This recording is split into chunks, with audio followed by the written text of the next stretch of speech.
Não, vou tá de boa agora. Tá. E aí, pessoal, tranquilos? Como estamos? Na aula de hoje a gente vai estudar de novo, vai fazer essa parte mais revisional da parte de radioatividade, né? Que, como eu falei, foi algo que a gente discutiu bem embrionariamente lá no primeiro semestre. Agora a gente discutiu alguns outros pontos na aula passada, na semana passada, e agora a gente vai confirmar essas partes, que pode ter ficado algumas dúvidas, pode ter ficado alguns receios aí de vocês. E é importante ver essa parte de radioatividade, porque é um assunto que cai aí todo ano no Enem, sem falta, e cai ali anunciando na FUVEST, cai a parte de meia-vida, que é importante vocês saberem, né? É importante estar sempre ligado aí. Então vamos lá. Já fazer a questão de uma por uma aqui no da lista. Essa aqui é a lista 4, tá legal? Podem pegar aí a lista 4 bonitinho para vocês terem com vocês. E aí eu vou fazer nos exercícios e se tiver alguma dúvida, algo que eu não expliquei muito bem, vocês podem perguntar. Ou então manda mensagem para mim depois no WhatsApp que eu respondo. Tanto quanto isso, quanto as outras listas também é o mesmo jeito, né? Isso aí não tem nem dúvidas, tá legal? Aí vamos lá então. Resolver a questão 1 aqui primeiro. A representação U235 significa...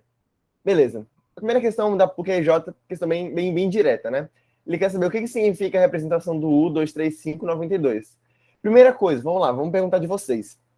O que significa esse 235 em cima do U? Ele indica o quê? Massa. E o 92 embaixo? O número atômico, né? Boa, é isso Número aí. de prótons. Sempre que tem esses dois números do lado do elemento, o maior é sempre o número de massa e o menor é sempre o número atômico, o número de prótons dele. O RG do átomo é o que distingue ele dos outros elementos, certo? Então, vamos lá. Essa representação significa que esse átomo, nessa forma, é um isótopo do urânio de massa 92? Certo ou errado? Errado. É errado, porque não é a massa 92, né? 92 é o número atômico. É o isótopo do urânio de número de massa 235. Certo ou errado? Errado.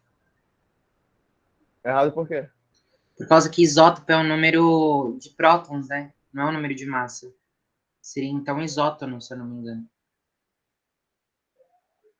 Eu Tá entendi errado. o seu ponto, mas seu conceito tá diferente. Mas eu entendi o que você quis dizer. Vou já explicar isso. Na C, é um isótopo do urânio de número atômico 235. Tá errado porque é 92. Aí 92 átomos de urânio, 235 átomos de urânio, nada a ver essas duas Não. últimas aqui, né? Não Eu faz acho nem que lógica. por exclusão eu ia na B, mas enfim. Então, por exclusão, provavelmente todo mundo iria na B depois de ver isso tudo, mas vamos lá. O que é isótopo? Os isótopos são dois átomos que têm o mesmo número atômico, mas eles possuem números de nêutrons diferentes, eles têm número de massa diferente. Ou seja, o número atômico dos isótopos é o mesmo, mas o número de massa deles é diferente. Eles vão distinguir dentro do núcleo ali quanto a quantidade de nêutrons que eles têm. Só que nesse caso aqui, ó, sempre que eu tenho o U23592, esse 92 vai ser o mesmo número atômico de todos os átomos de urânio. Qualquer átomo de urânio sempre vai ter número atômico 92. Do mesmo jeito que qualquer átomo de hidrogênio vai ter número atômico 1, qualquer átomo de hélio vai ter número atômico 2, qualquer átomo de carbono vai ter número atômico 6. O número atômico é o que define qual elemento químico pertence àquele átomo. Dependendo do número atômico, ele vai mudar o elemento químico. Se eu mudar de 92 para 93, o número atômico desse urânio vai virar outro elemento químico que eu não sei qual é, o de 93. Mas se eu mudar a massa e mantiver o número atômico, ele vai mudar o elemento químico? Não. Não vai, né? Porque o que muda o elemento químico é o número atômico. Então, quando eu digo que é um isótopo do urânio de número de massa 235, é que esse átomo aqui é, de fato, um isótopo do urânio de número de massa 235. Eu poderia ter, por exemplo, se fosse 236, isótopo do urânio de número de massa 236? Sim, tá certo. É um isótopo. Então, querendo ou não, se ele tem número atômico 92, ele é um isótopo do urânio. Isso aí já é uma regra, beleza? Alguma dúvida nessa questão aqui? Alguma coisa diferente? Certo? De boa. Vamos mostrar a questão 2, então. A PUC, de novo, né? O camp. Átomos de elementos químicos radioativos, como urânio, tório e actínio, após sucessivas transformações, estabilizam-se na forma de isótopos estáveis de chumbo, com o número de massa 206, 207, 208. Esses átomos de chumbo diferem quanto? Vamos lá, ele tem 3 átomos de elementos químicos radioativos, que é o urânio, o tório e o actínio, e esses átomos eles vão emitindo radiação, eles vão emitindo partículas alfa, partículas beta, de forma que eles mudem o número de prótons e o número de nêutrons que tem no núcleo. E nisso, nessa mudança deles, eles atingiram todos os 3 átomos. O mesmo número atômico do chumbo, todos os 3 atingiram o mesmo número atômico do chumbo, mas apresentaram massas diferentes. Um apresentou massa 206, outro 207, outro 208. Então, o que tem de diferente na composição desses átomos? A massa, e com isso, se eles têm a massa diferente, significa que se os prótons são iguais, se eles são isótopos, então o que vai diferenciar é os nêutrons. Porque massa é nêutron mais próton. É isso aí. O que vai diferenciar é a letra C, é o número de nêutrons. Por quê? Todos esses átomos aqui, eles se transformaram em isótopos do chumbo. Ou seja, se eles são isótopos, eles têm o mesmo número atômico. Só que a massa deles é diferente. Se a massa deles é diferente, o que difere a massa é justamente a quantidade de nêutrons que tem no núcleo. Justamente, porque se o número de prótons é o mesmo, o que vai mudar é o número de nêutrons. Logo, o que está aqui de diferente seria a letra C. Certo? Alguma dúvida nessa questão número 2? Tem agora 2 questões bem diretas, assim, mas para a gente ver conceitos do começo do ano também, já pegando aquela revisãozinha, né? De isótopos, isoeletrônicos, enfim. Beleza? Se o número de massa dos 3 fossem iguais, mas o número de prótons fosse diferente, o que normalmente dá para isso? Como? Você pode repetir de novo? Número de massa é igual, mas número de prótons diferentes. Número atômico diferente. Isótono? Isóbaro. Isóbaro? Por que isóbaro? Ah, isótono é quando tem nêutron igual, né? Isóbaro é quando tá. Eu lembro do A. Ah. É isso, exatamente. O isóbaro, ele tem a ver com o número de massa.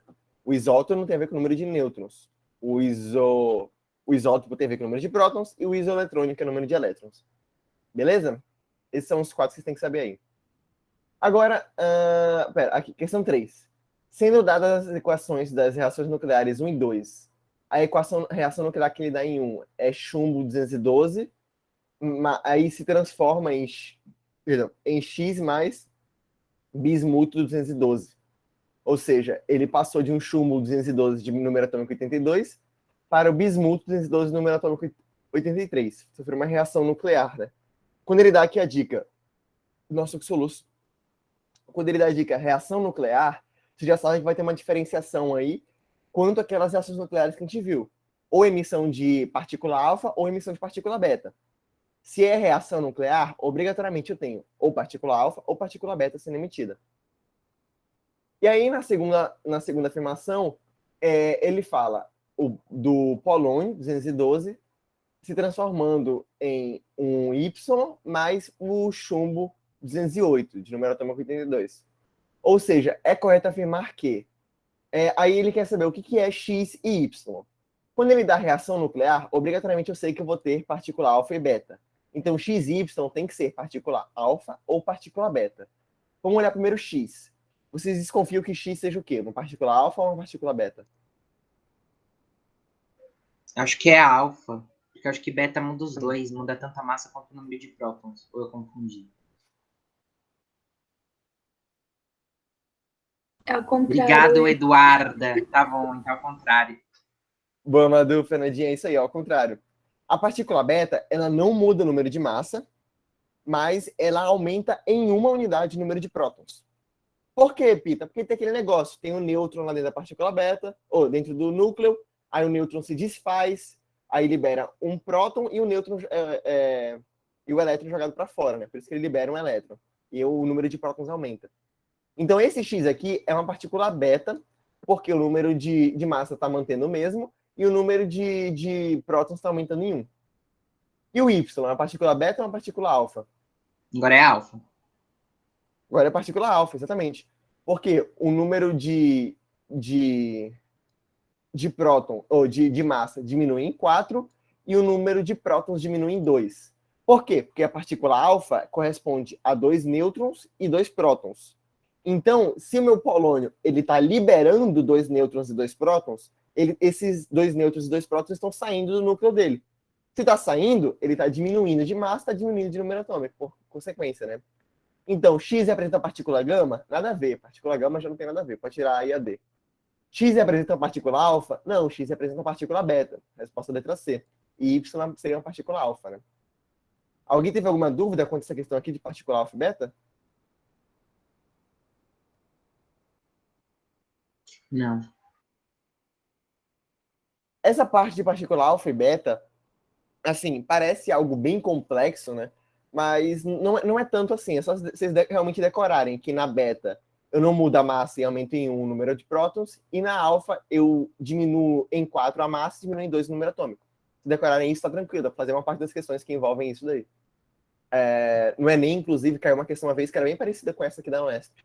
Bem nesse estilo, de identificar a partícula beta, quantas partículas beta, porque às vezes ele pode emitir mais de uma, né? Mais de uma partícula beta, mais de uma partícula alfa, enfim. Nesse nível. Agora vamos para a questão 4. Uma amostra radioativa de potássio Z, que é número atômico 19 e massa 40, foi colocada em um bloco de chumbo com abertura. O feixe de radiações produzidas pela amostra o atravessou, perpendicularmente a um campo elétrico gerado entre duas placas metálicas. Observou-se que houve separação do feixe, sendo que a parte foi atraída para a placa carregada positivamente, e parte não sofreu desvio. Baseando-se nesses resultados, os produtos dessa desintegração radioativa são... Vamos lá, o que ele fala aqui? Observou-se que houve separação do feixe, sendo que parte foi atraída para a placa carregada positivamente, ou seja, uma parte do feixe que foi emitida ali foi atraída para a parte positiva, e a outra parte não sofreu desvio. Então, o que ele está falando? Uma das partes que foi atraída pelo positivo, e a outra simplesmente não foi atraída nem pelo positivo, nem pelo negativo. A partir disso, vocês conseguem definir qual é a carga dessa parte que foi atraída pelo positivo? Eu acho que é o beta. Porque Mas o eu ia beta? por eliminação, Tipo, eu sei que uma que não foi atraída nem por um nem por outro é a gama. Então ficaria entre a D, a C e a B. E a D, C, B. Tá certo. E aí eu iria nessa vibe, mas eu acho. Pera, eu vou ter que ver de novo qual que é a partícula alfa, como que ela é.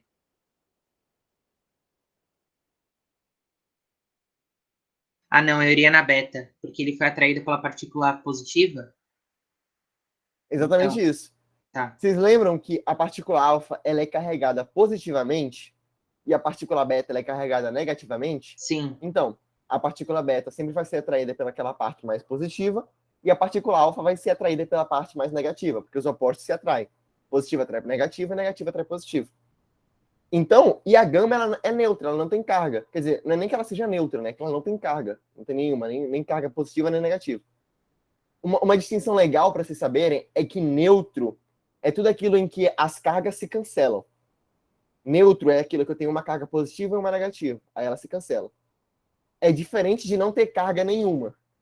Porque ela não tem nenhuma positiva, nenhuma negativa para se cancelarem. Então são diferentes. Tem diferença de carga neutra e carga nula. Beleza? Só para vocês saberem.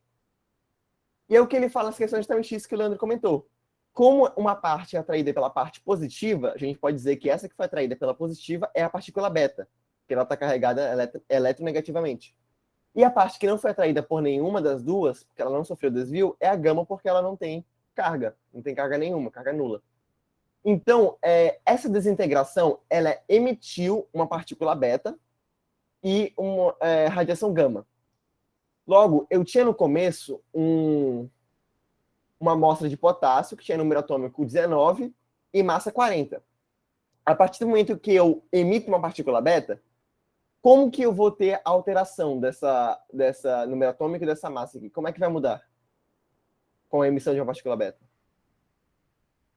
Ficaria 18 e 40. Tem certeza? Se ele tá negativo, ele vai pro positivo, certo? Aí que tá. A Só que ele é partícula uma. beta, ela muda como? Quando um átomo emite uma partícula beta, o que acontece com esse átomo? Esse átomo ele vai ficar negativo. Ele vai ficar mais Não, negativo. não. Emitir partícula beta e emitir partícula alfa não tem relação com a eletronegatividade. Emitir partícula beta ou alfa é isso que a gente viu na questão anterior, na questão 3. Tá. que é mudança de número atômico, mudança de Mudar. constituição do átomo, do Então, núcleo. então, Peter, eu acho que ele iria ficar com a massa igual, porque o beta ele não muda a massa e ele iria ficar com o número atômico com menos um, então ele ficaria com 18. Porque como o beta tem menos um, acho que por isso. O que acontece para um átomo liberar uma partícula beta? O que acontece com o núcleo dele?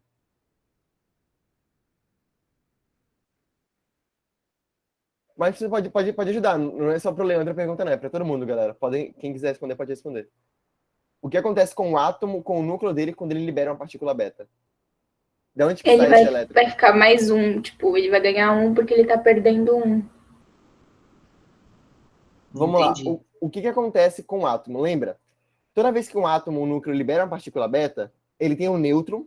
Esse nêutron se desfaz e libera um próton e um elétron. O próton fica no núcleo e o elétron é liberado em forma de partícula beta do núcleo do átomo. Então, esse elétron é jogado fora. Isso é a partícula beta. Logo, se eu tenho um próton a mais no núcleo, o meu número atômico diminui ou aumenta? O que aconteceu aqui, Leandro? Do chumbo para o bismuto. Mas não é o. Ah, é a partícula que está se decaindo. Ah, entendi. É como se ele tivesse perdido uma partícula beta e não ganhado uma partícula beta. Não é como, é literalmente isso, ele está perdendo. Ah, entendi, porque ele fica positivo, tá? Porque ele perde, ele ganha um no momento que ele vai ser tirado a partícula beta. Tá, faz sentido. É isso. Beleza? Esse conceito de ganhar partícula beta e ganhar partícula alfa não existe, tá bom? Os átomos não ganham, eles não recebem partículas beta ou partículas alfa. Eles sempre liberam da forma de decaimento radioativo. Tranquilo? Mas faz sentido. O problema é que eu estava pensando que, como era uma partícula, e ele tipo, estava recebendo a partícula beta e Não, ele não tá. decaindo. Entendeu? Exatamente, ele tá decaindo. Tanto que ele fala, baseando-se nesses resultados, os produtos dessa desintegração radioativa são. Nossa, Desintegração. mas é confuso esse negócio. Achei meio foda de pegar. E aí vai acontecer justamente o que está na letra D. Porque ele vai ter o número atômico em 20, porque ele tinha o número atômico 19. Se ele liberou uma partícula beta, ele aumentou o número atômico em 1 e o número de massa continuou o mesmo. Então, o número de atômico foi para 20, o número de massa continuou 40. Resposta letra D. Certo? Beleza. Questão 5. O elemento químico iodo, número atômico 53, apresenta um átomo isótopo cujo número de massa é 131. Ou seja, um dos isótopos do iodo tem massa 131, que é comumente utilizado no diagnóstico da disfunção de tireoide, como também no tratamento de tumores dessa glândula. Uma de suas características é a de ser um emissor beta, ou um beta-emissor. São todos aqueles átomos que liberam partículas beta, né? Fato que resulta sempre na formação de novo elemento X. Qual entre as opções abaixo representa a notação com o número de massa e número atômico do elemento X? Vamos lá. A gente tem o iodo.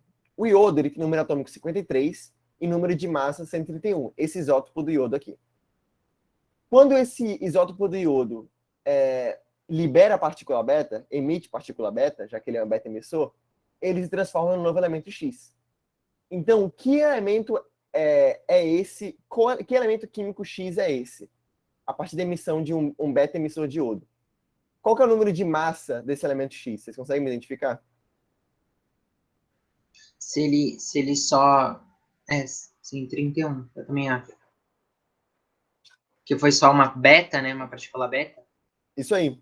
E o número atômico dele é qual? Agora eu acho que é 54. Alguém discorda? 54? Última chance.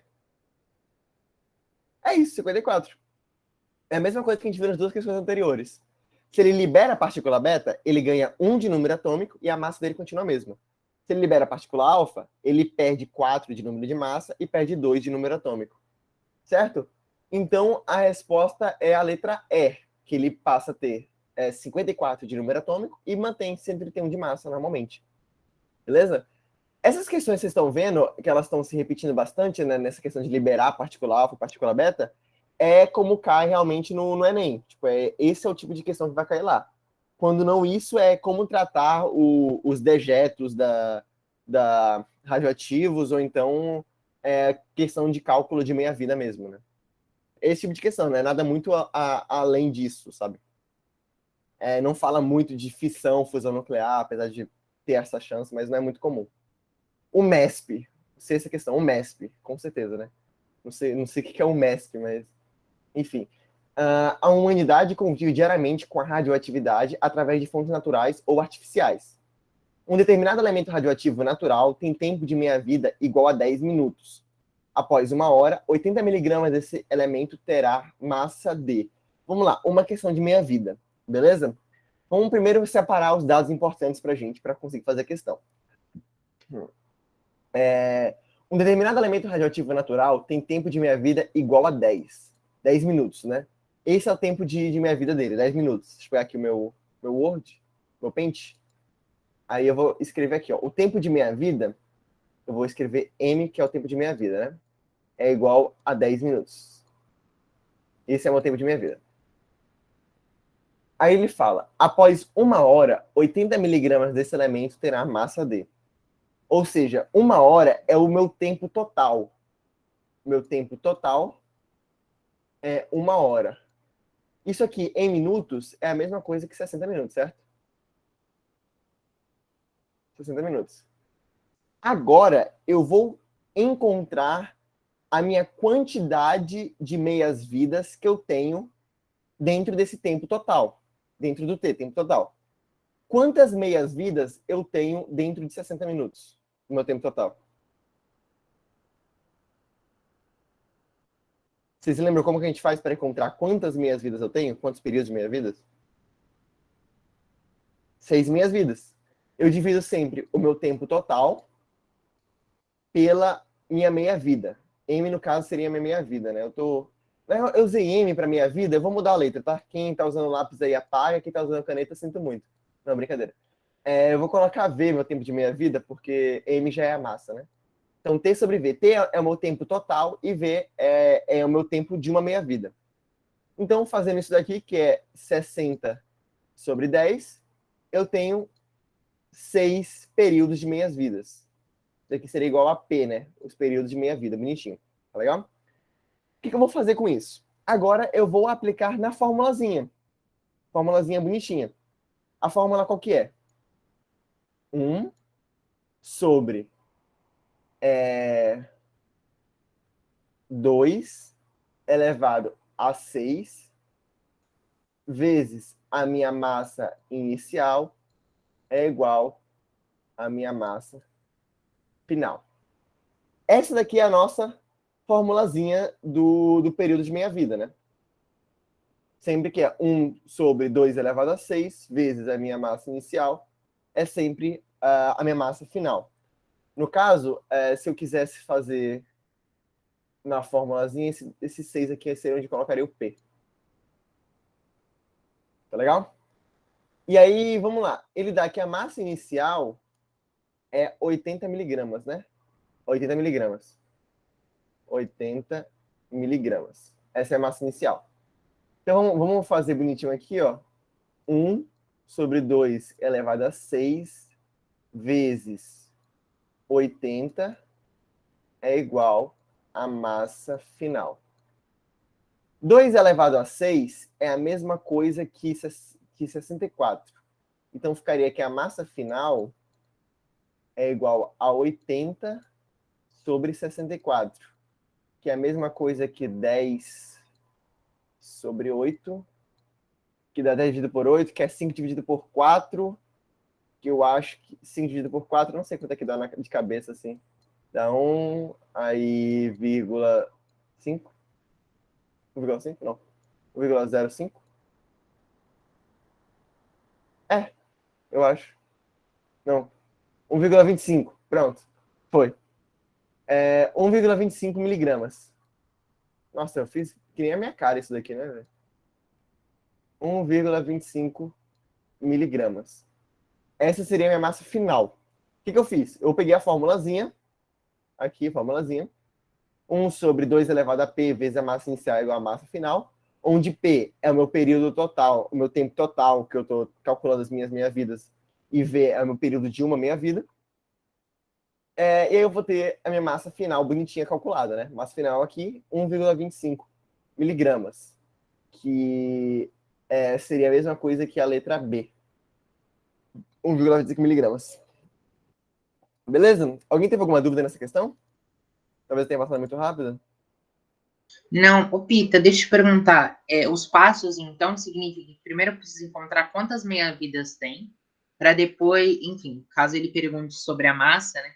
E depois achar e colocar nas fórmulas. Então, acho que eu preciso primeiro encontrar minha vida, né? Acho que eu tinha muita dificuldade nisso ano passado, porque eu ficava meio confuso com o que eu deveria fazer. Mas valeu. Com certeza, primeiro você tem que contar a meia-vida. Se você tem que a meia-vida é de 1 hora e você tem 12 horas, você vai ter 12 meias-vidas. Se você tem que a meia-vida é de 30 minutos, se você tem 3 horas, vai dividir, vai ver que você vai ter 6 meias-vidas. E assim por diante. Beleza? Próxima questão, então. Alguém tem alguma dúvida na 6 ainda? Vamos para 7, então, pessoal. A glicose marcada com nucleídeos de carbono 11 é utilizada na medicina para se obter imagens tridimensionais do cérebro por meio de tomografia de emissão de pósitrons. A desintegração do carbono 11 gera um pósitron, com tempo de meia-vida de 20,4 minutos, de acordo com a equação da reação nuclear. Então, o que está acontecendo aqui? Além do elétron, sempre existe o pósitron, que ele é como se fosse a mesma coisa que um elétron, mas é um próton. Ele não... Ele é formado só por um próton. Um pósitron é um próton fora do núcleo. Todo próton que for fora do núcleo, que estiver fora do núcleo, é um pósitron. Beleza? Mas ele tem massa. Tranquilo? Então ele fala, vamos lá. A desintegração do carbono 11 gera um pósitron com tempo de meia-vida de 20,4 minutos, de acordo com a equação da reação nuclear.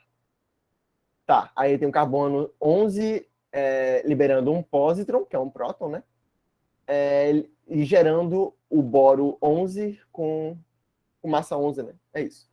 A partir da injeção de glicose marcada com esse nucleídeo, o tempo de aquisição de uma imagem de tomografia é de 5 meias-vidas.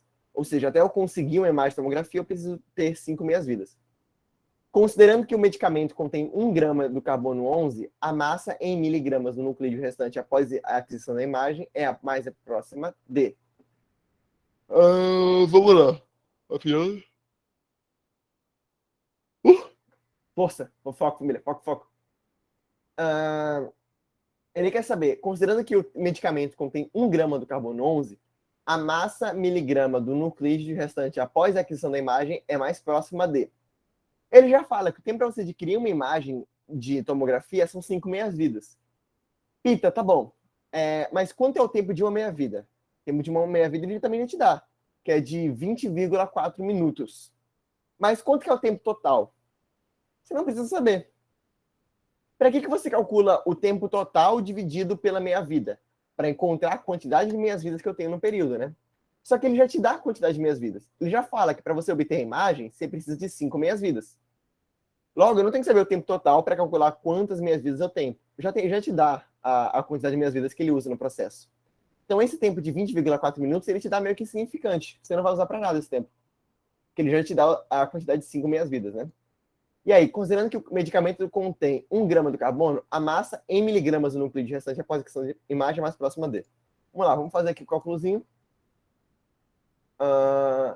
A formulazinha é 1 sobre 2 elevado a P vezes massa inicial é igual a massa final, certo?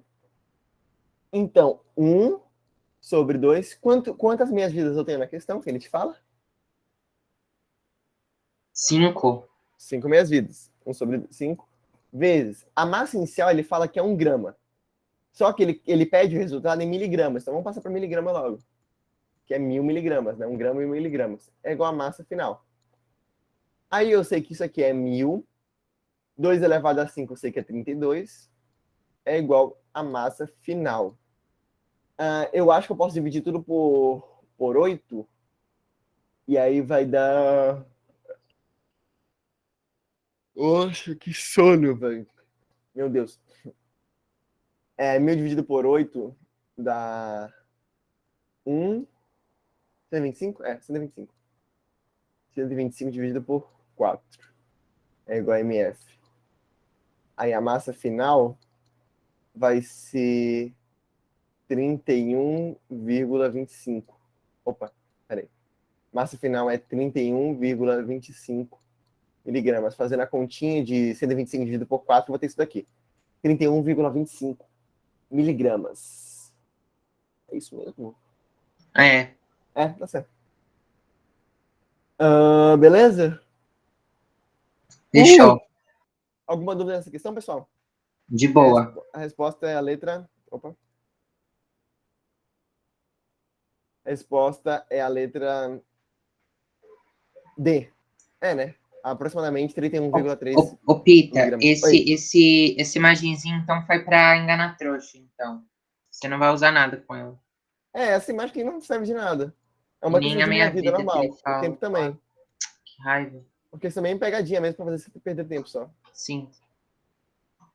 Aqui é Itacoaquecetuba, né? Faculdade de Itacoaquecetuba. O gráfico mostra a radioatividade numa amostra de radiofármaco contendo TI 201.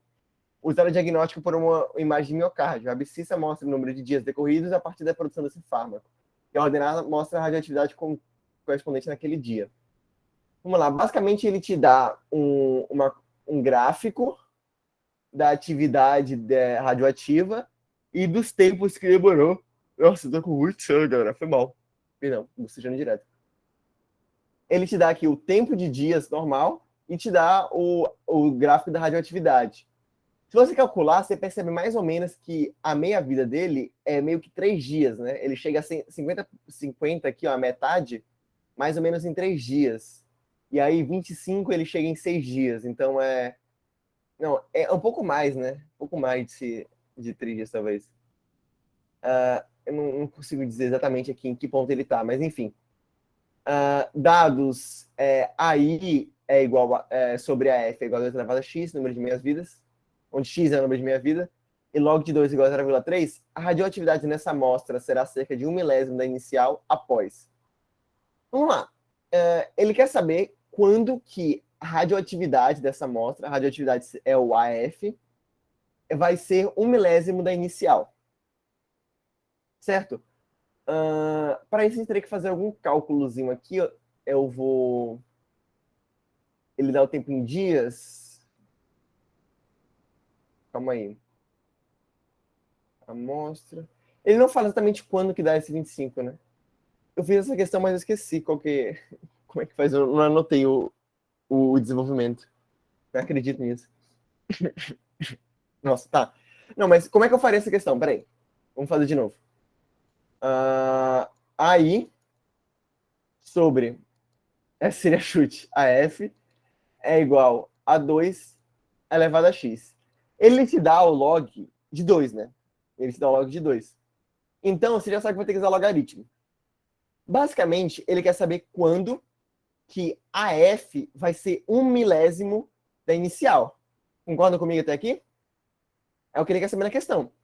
Quando que, depois de quantos dias, a F vai ser 1 milésimo da inicial?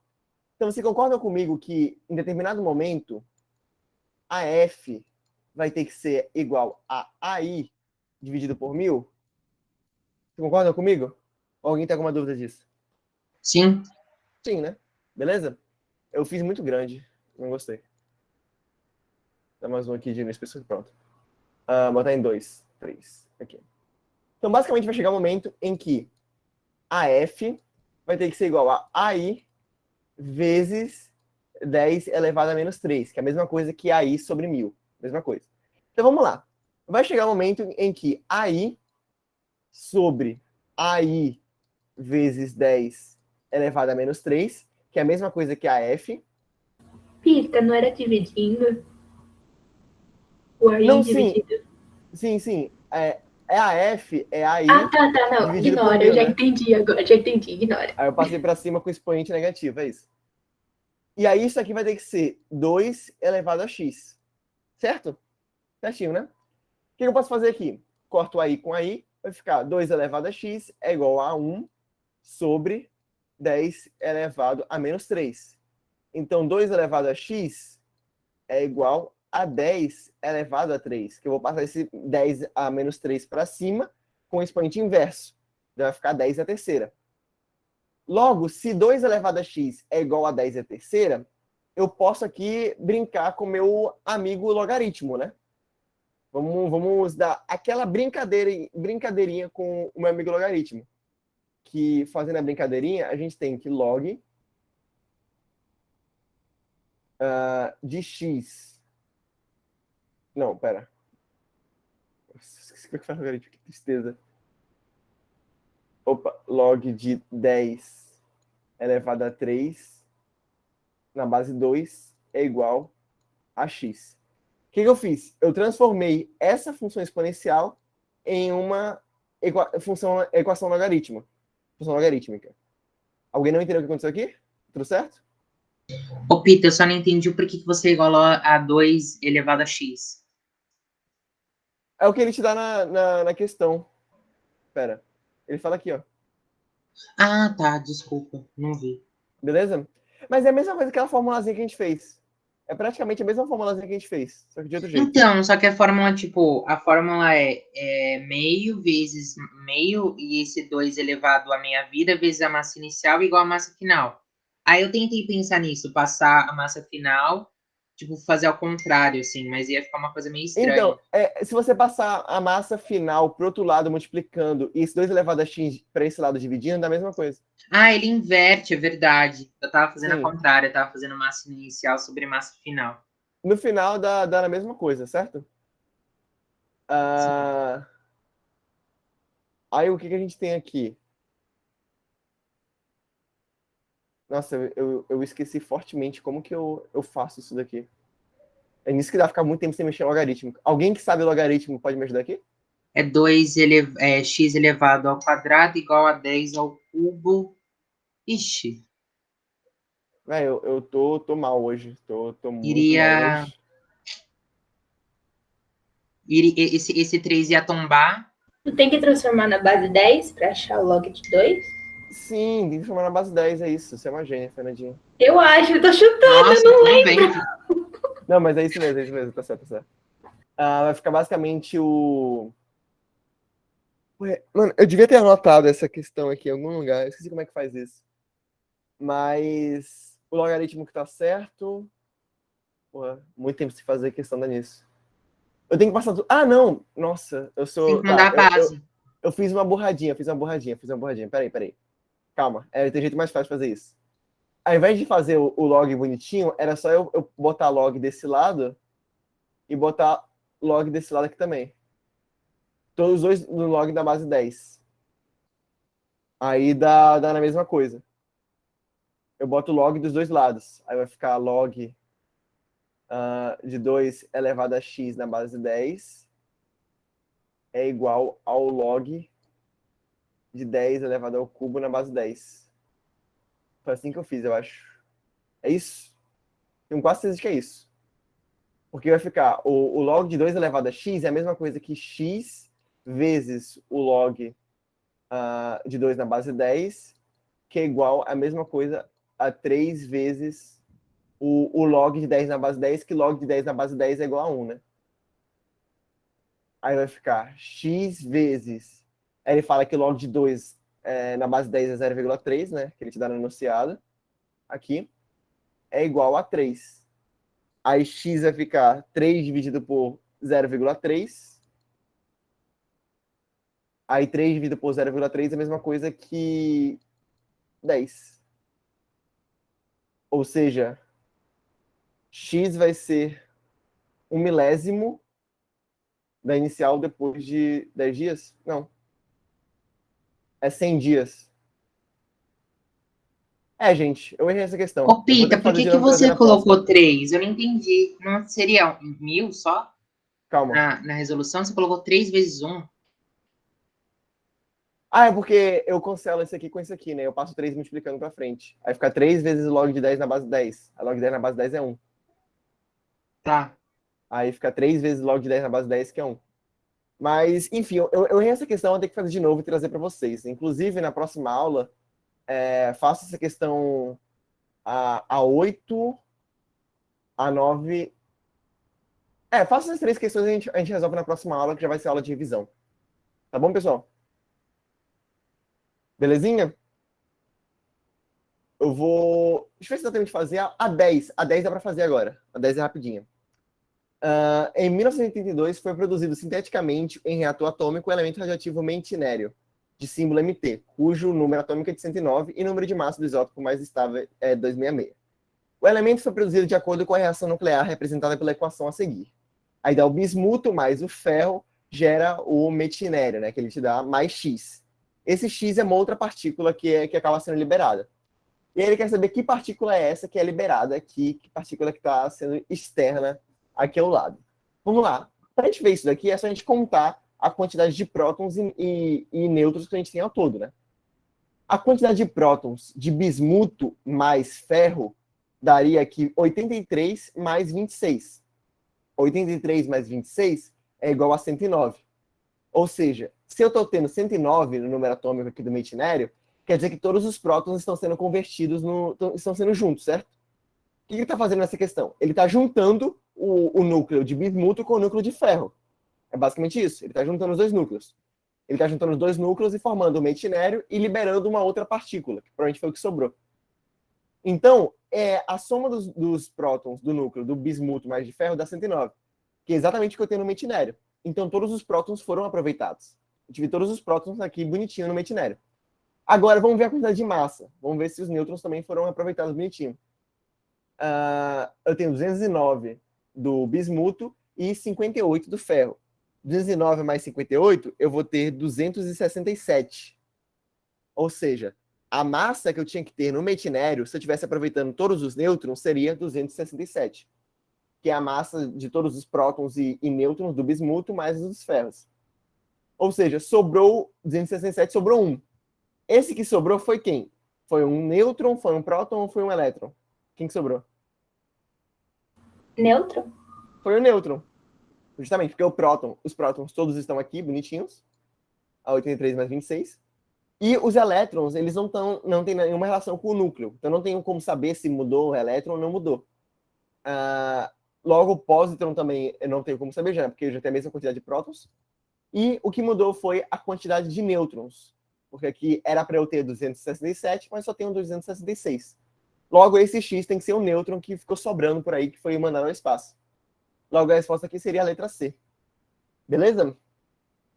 Alguém tem alguma dúvida nessa questão? Alguém não entendeu por que é o nêutron? Não, outra coisa? Bonitinho, então? É isso, pessoal. Vou ficando por aqui na aula de hoje. Façam a questão 8 e 9, tentem fazer em casa para a gente vir na próxima aula e corrigir bonitinho essas duas questões, tá bom? Foi o que ficou sobrando aqui da lista. E aí a gente fecha, belezura, essa Pita, do que você tirou ao gráfico? Você tirou que informação do gráfico daquele outro exercício? Eu acabei não tirando informação aqui mesmo. Tá, beleza. Beleza? A gente se vê de novo semana que vem, eu acho. Semana que vem já é o Enem? Ou não? Não, né? É Unesp. É Unesp, tá. Não, pode crer. Tá bom, beleza. Acho que semana que vem a gente... Não sei se a gente vai se ver, mas enfim. Qualquer coisa, semana que vem estamos aí, se não, na revisão do Enem. É isso aí, pessoal. Beijão pra vocês. Até mais.